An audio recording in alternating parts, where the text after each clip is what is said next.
Steve Jones here again, still with Susanne, and thank you so much for sticking around for the for these interviews. I think our next this next thing we were chatting off camera a bit about the differing materials that involve hardscapes, which is so much more than concrete or clay. Why don't you, can you expound on that and what your company does today with all these different materials?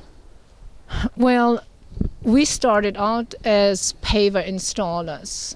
My husband had a factory, he was making pavers, so I mean he needed an installer, I installed the pavers. But very, very soon I realized that New Orleans was not a concrete, interlocking concrete paver city. I mean, this is an old city which has a lot of clay brick, a lot of granite stones.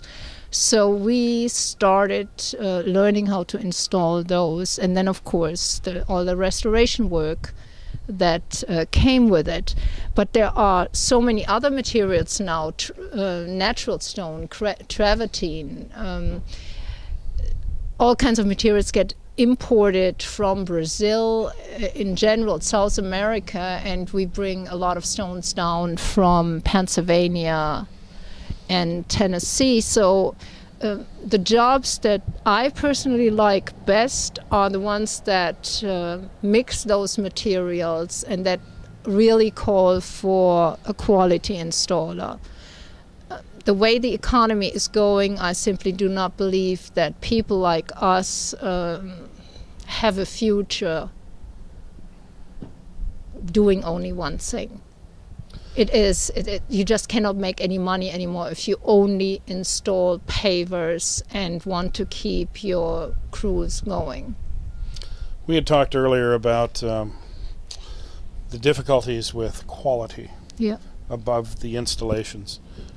Your experience in Europe, and tell us a little bit more about what your feelings on that. Well, you can go ahead. Let them have I've said so many bad things already. Right? So I stop. You're on so a roll. I stop.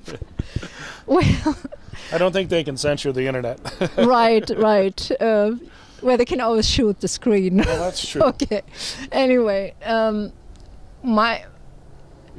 sometimes horrified when I come to the job to see how little pride people take in their work. And that doesn't only concern other companies, I include my own people. There is just a total lack of attention to detail. I wonder whether something of that has to do, because when you do these expensive materials, that is something that most of us cannot afford around our own homes.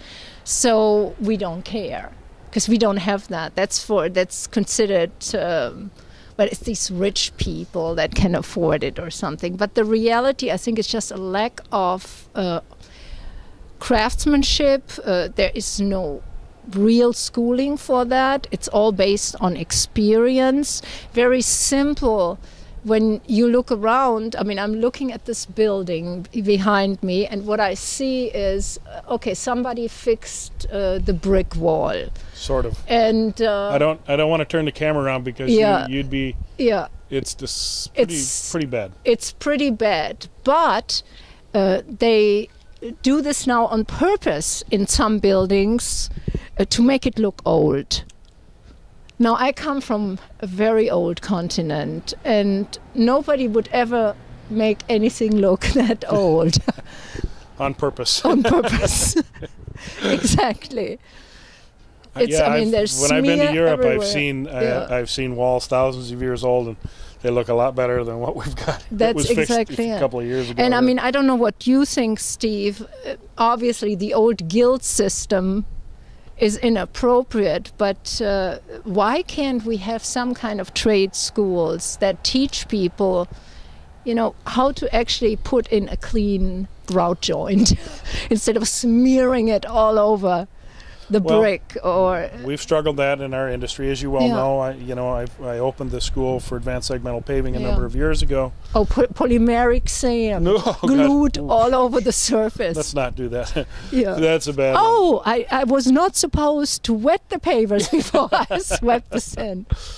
Yeah. It unfortunately shows to the failure of contractors Yeah. to understand, read instructions, it goes back to specifications. Yeah. They fail to bid properly because they don't read the details and the specifications, and they bid to what they think is correct rather than to what the documents call for. And the same thing goes for use of materials. Now, sometimes I understand when a contractor does that, because not all material suppliers provide appropriate instructions for the use of their materials. Correct. So you have to always wonder, do I listen to that supplier this time? And I guess from a contractor's perspective, they need to evaluate it. Yeah. They have to look at their job, the materials, the use of it, and read the materials, then evaluate it if it makes sense to them. And if it doesn't, call the supplier. Now, I know from my experiences that when we take calls at our office at PaveTech, we're able to explain things to them. Usually, the light bulb comes on and everybody's happy.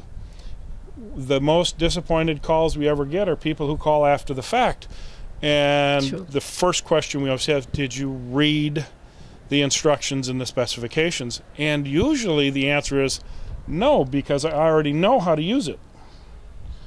This is, I do remember that we had some of your sealers years ago, and obviously you should not seal a wet surface. And the owner was getting very impatient, so we made them sign off on, it was an early morning. They wanted us to seal that car dealership, and we did. But we made them sign off because there was dew all over. Well, and in the end, nobody's happy. Yeah, of course, they had very white pavement. But everyone's afraid to lose the job. That's make exactly the customer right. unhappy.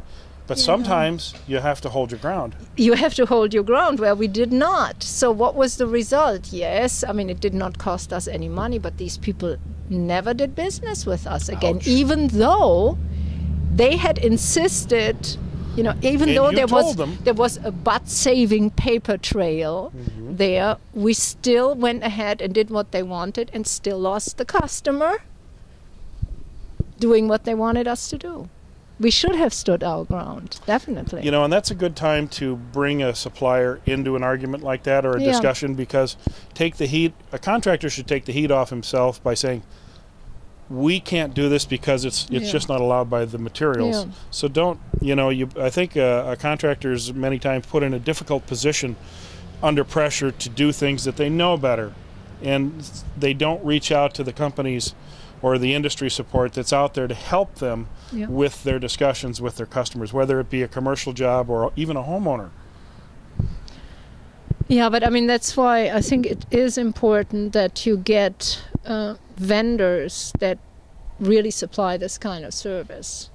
But then again, we are at a point where people do not want to pay for this, right?